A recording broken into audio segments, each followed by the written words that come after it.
मिट्टी के दिए। कथा 2। मनुष्य अकेला है, अंधकार में है, असहाय है, असुरक्षित और भयभीत है। यही उसकी चिंता है। इससे मुक्ति का उपाय ही धर्म है। धर्म मूलतः अभय में प्रतिष्ठा का मार्ग है। लेकिन धर्म के नाम पर जो धर्म है वे अभय से ही सर्वाधिक भयभीत रहते हैं।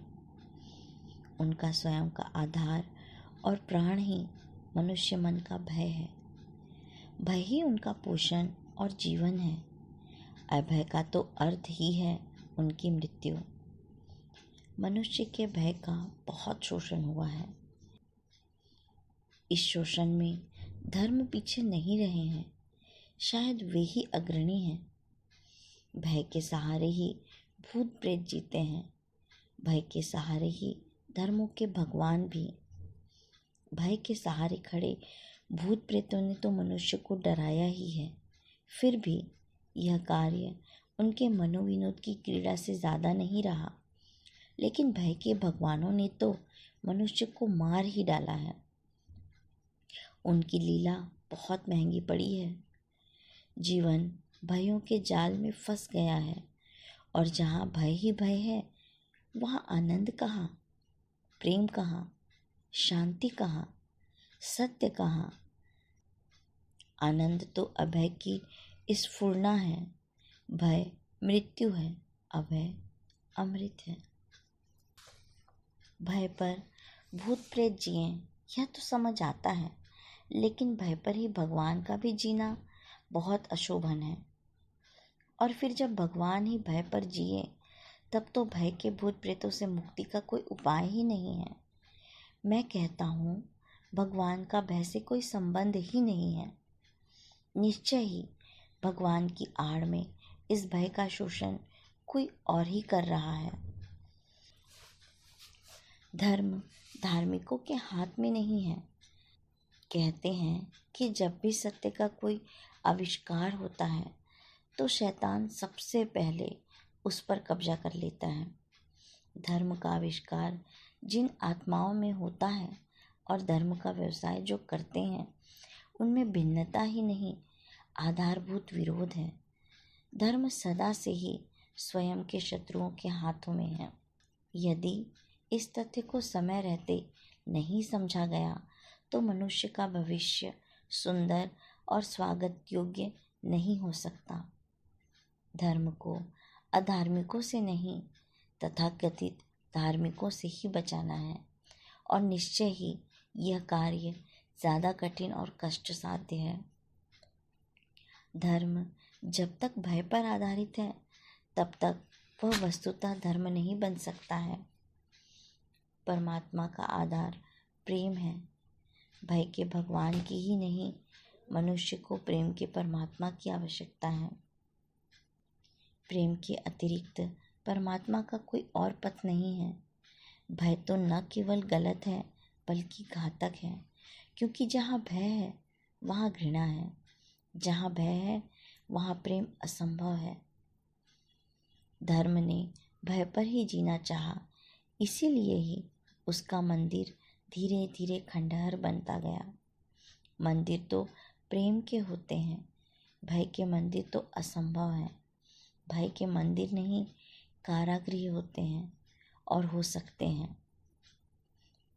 मैं पूछता हूँ, क्या धर्मों के मंदिर मंदिर हैं या कारागृह?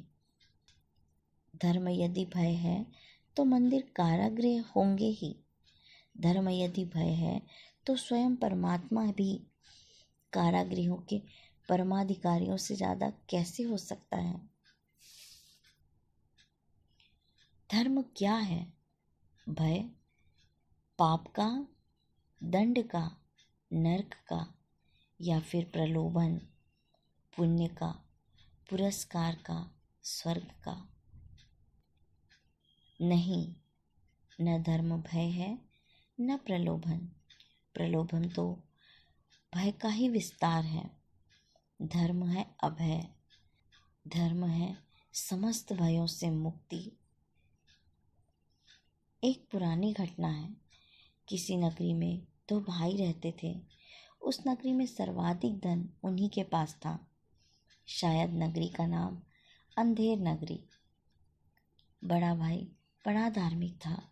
रोज नियमित मंदिर जाता था, दान पुण्य करता था, कथा वार्ता सुनता था, साधु संतों का सत्संग करता था। उसके कारण भवन में प्रतिदिन ही महात्माओं की भीड़ जुड़ी रहती थी। इस लोक में साधु संतों की सेवा से वह परलोक में स्वर्ग का अधिकारी बन गया था। ऐसा वे साधु संत उसे समझाते थे। शास्त्रों में भी ऐसा ही लिखा है, क्योंकि वे शास्त्र भी उन्हीं साधु संतों के गिरोह ने बनाए हैं। वह एक ओर धन का शोषण करता था और दूसरी ओर दान पुण्य करता। दान पुण्य के बिना स्वर्ग नहीं, धन के बिना दान पुण्य नहीं, शोषण के बिना धन नहीं है।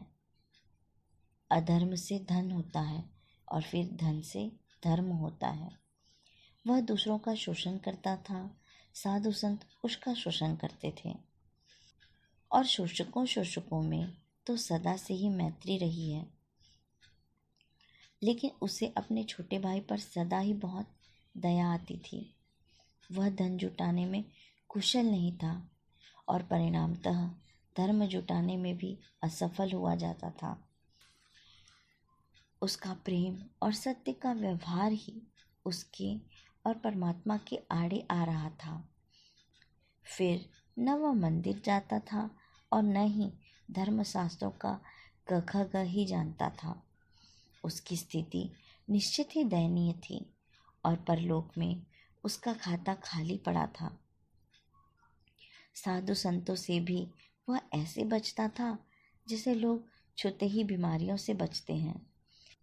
महात्मागण घर के एक द्वार से आते तो वह दूसरे द्वार से बाहर हो जाता था।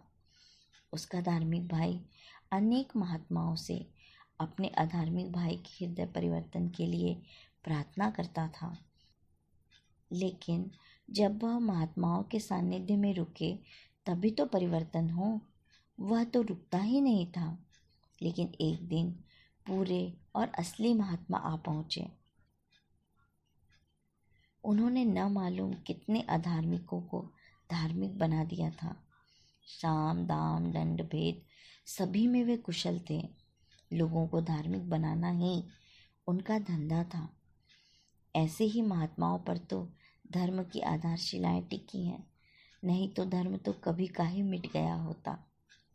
उनसे भी बड़े भाई ने अपनी प्रार्थना दोहराई तो वे बोले, घबराओ मत, उस मूर्ख की अब शामत आ गई है।